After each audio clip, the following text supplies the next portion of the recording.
안녕하십니까. 네, 오늘 고수비급 제1 번째, 제1강 첫 번째 강의의 주제는 바로 부동산 경매란.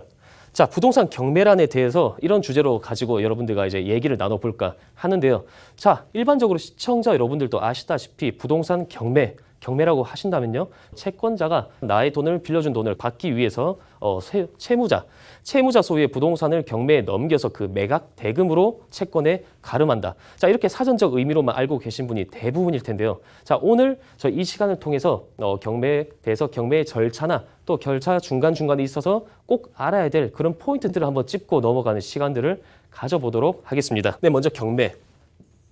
자, 경매란은요, 이렇게 공경매와 사경매로 나눌 수가 있습니다. 이 중에서 법원 경매에는 임의 경매와 강제 경매 이렇게 두 가지로 나눠볼 수가 있겠는데요. 이 두 가지의 차이점을 꼭 체크를 하고 넘어가셔야 될 것 같습니다. 자, 먼저 임의 경매. 네, 임의 경매의 경우에는요, 보통 이 두 가지의 차이점을 포인트를 짚어드리자면요,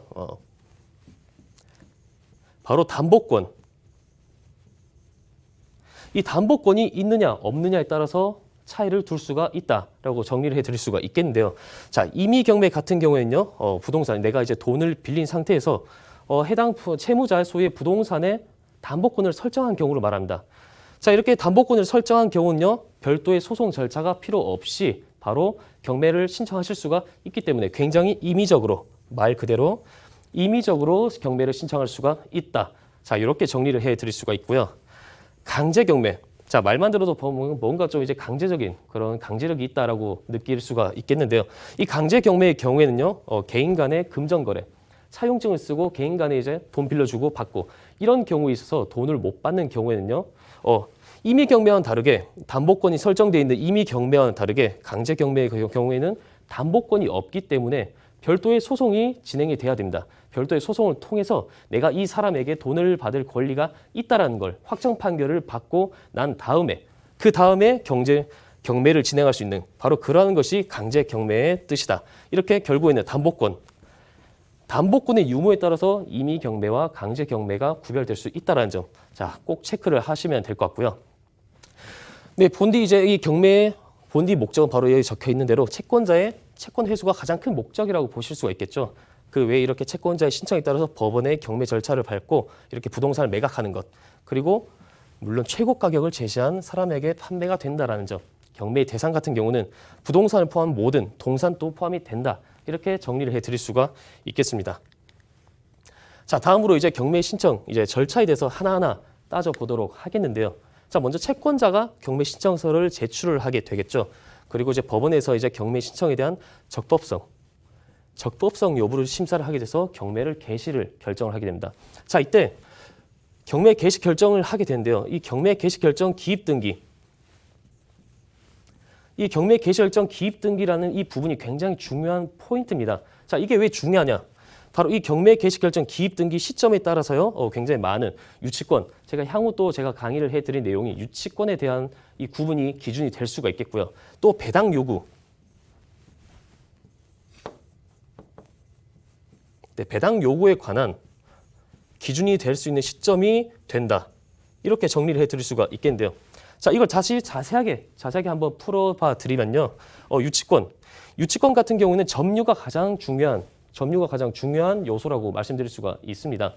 자, 이때 만약에 점유가 이 경매 개시 결정 기입 등기 이전에 이루어져야지만이 정당한 유치권이 성립될 수가 있다. 하지만 만약 이렇게 경매 개시 결정 기입 등기 이후에 유치권의 점유가 이루어진다라면 이 유치권은 정당한 유치권으로 인정되지 않기 때문에 유치권 권리가 깨진다. 자, 그렇기 때문에 굉장히 중요한 기준이 될 수가 있겠고요.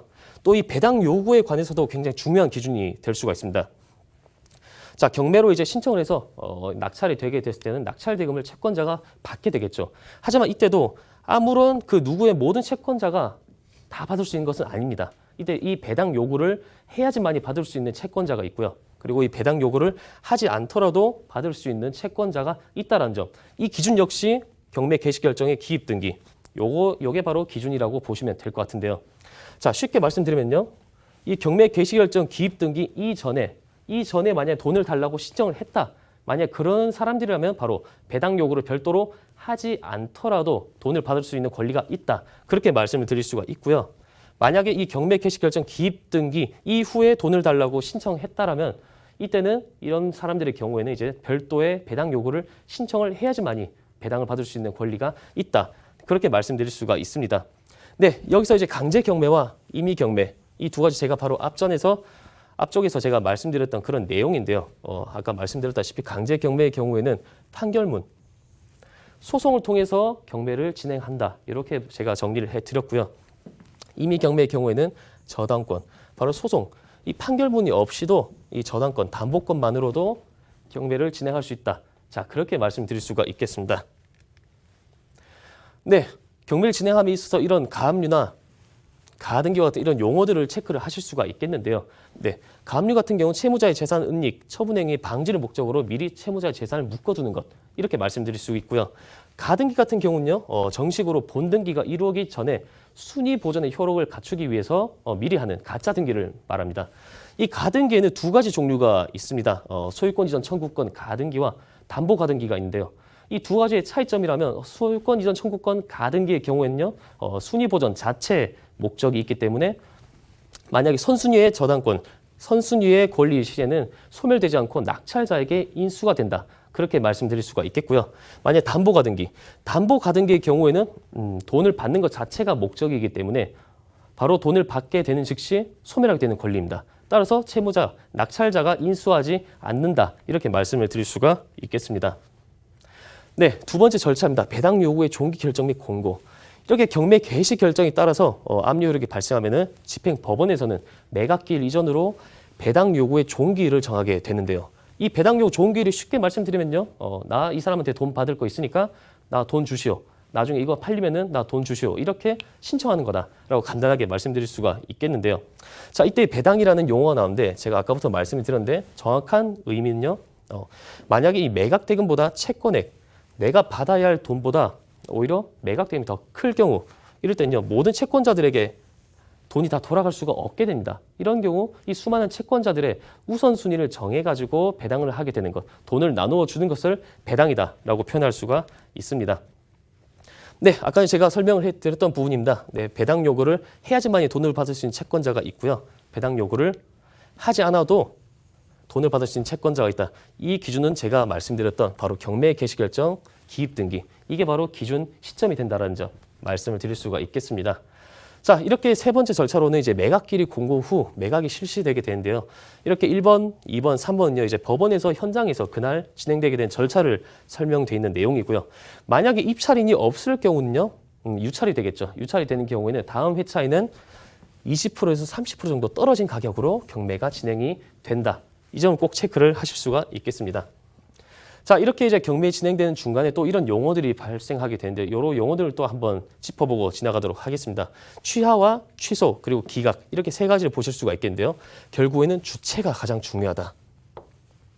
자, 취하는 주체는 바로 채권자가 취하를 하는 거고요. 취소는 채무자, 돈을 빌린 채무자가 하게 되고요. 기각 같은 경우는 법원이 직권으로 하게 되는 결정이 바로 기각이다. 이렇게 간단하게 짚어드릴 수가 있겠습니다. 자, 그리고 이제 매각대금을 납부하게 되겠죠. 이렇게 낙찰자가 매각대금을 납부하고 소유권 이전 등기를 신청을 하게 되면요. 법원에서 이제 관할 등기소에 이제 소유권 이전을 등기를 촉탁한다. 부탁을 한다라고 생각하시면 되겠습니다. 자, 그렇게 되면 관할 등기소에서 소유권 이전 및 등기 처리를 완료를 하게 되는데요. 이때 상계란 용어가 있습니다. 자, 이 상계란 용어가 무엇이냐? 최고가 매수인, 즉 낙찰자가 채무자로부터 돈을 받아야 하는 채권자인 경우, 즉 이게 무슨 말이냐면요. 내가 돈을 받아야 되는 채권자인데 내가 낙찰자인 겁니다. 자, 이런 경우는요. 채권자가 이제 받아야 될 채권액을 뺀 나머지 금액만 매각대금으로 낸다. 이렇게 생각하시면 될 것 같습니다. 자, 만약 이렇게 매각대금 지급 기한 내에 미납할 경우 그럼 어떻게 되는지 바로 차순위 매수 신고인이 있는 경우와 없는 경우에 따라서 달라지게 되는데요. 이렇게 차순위 매수 신고인이 없는 경우에는요. 재매각 절차를 개시를 하게 되겠고요. 만약에 있는 경우에는 이렇게 차순위 매수 신고인에 대해서 매각 허가 여부를 결정을 하게 됩니다. 물론 이 차순위 매수 신고인이 만약에 낙찰 대금을 미납했다. 그런 경우에 똑같이 재매각 절차가 개시된다라고 말씀을 드릴 수가 있겠습니다. 자, 이렇게 재매각 절차 진행 시에는 최고가 매수인이 재매각 기일 3일 전까지 연 20%의 지연 이자와 재매각 절차 비용을 납부를 한다면은 소유권 취득이 가능하다라고 이렇게 말씀을 드릴 수가 있겠습니다.